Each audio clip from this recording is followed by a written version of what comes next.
পুঞ্জীভূত লুটপাট আর অব্যবস্থাপনায় ডুবছে দেশের ব্যাংক খাত। গেল ২ বছরে কম বেশির উন্নতির লক্ষণ দেখা গেলেও পুরনো ক্ষত জেগে উঠছে বিভিন্ন সময়ে। ব্যাংক ব্যবস্থার আর্থিক সামর্থ্য বোঝাতে অন্যতম সূচক সিআরএআর। লঙ্কা বাংলা ফিন্যান্সের প্রতিবেদন বলছে ২০২১ সালে দেশে এই হার ছিল ১১.০৮%, কিন্তু মাত্র ৪ বছরে তা নেমে এসেছে ঋণাত্মক ২.৬৪%। অর্থাৎ পুঞ্জীভূত ক্ষতি ও খেলাপি ঋণ এতটাই দুরবস্থা যে মূলধন চলে গেছে নেতিবাচক অবস্থায়। বিশ্লেষণ বলছে বেসরকারি ব্যাংকগুলো গড়ে ১০.৩৮% মূলধন রাখলেও চরম সংকটে ইসলামী ও বিশেষায়িত ব্যাংক। আরও দুর্দশায় নিয়ম না মানা ১৯টি ব্যাংকের। যখন IFRS 9 বাস্তবায়িত হবে, তখন যখন এক্সটেন্ডেড ক্রেডিট লস এসে যাবে, মানে ব্যাংকগুলোর অবস্থা তাই মধুসূদন হতে পারে। কেউ তাদের এলসি কনফার্ম করবে না, কেউ তাদেরকে লোন দিবে না, কেউ তাদেরকে মানে এইড মানি ব্যবহার করতেও দিবে না।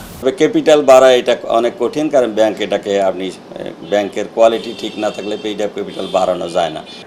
বাংলাদেশ ব্যাংকের নিজস্ব স্ট্রেস টেস্টের ফলাফল বলছে ৫ দিনের তারল্য সংকটে ১৮ ব্যাংকের টিকে থাকা কঠিন।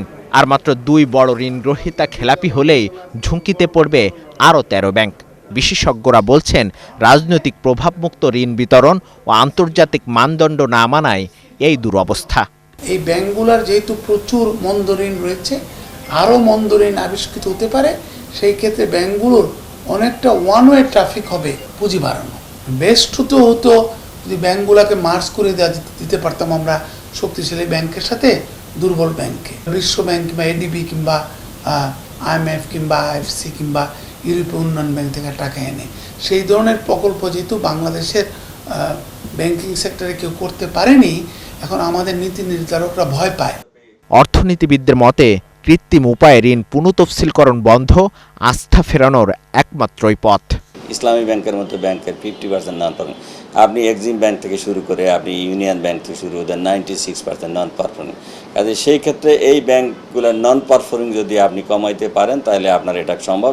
ব্যাংক খাতের এই ক্ষত নিরাময়ে কেবল লোক দেখানো নীতি প্রণয়ন নয়, বরং আন্তর্জাতিক মানদণ্ডের শতভাগ ও কঠোর প্রয়োগ নিশ্চিত করার তাগিদ বিশেষজ্ঞদের।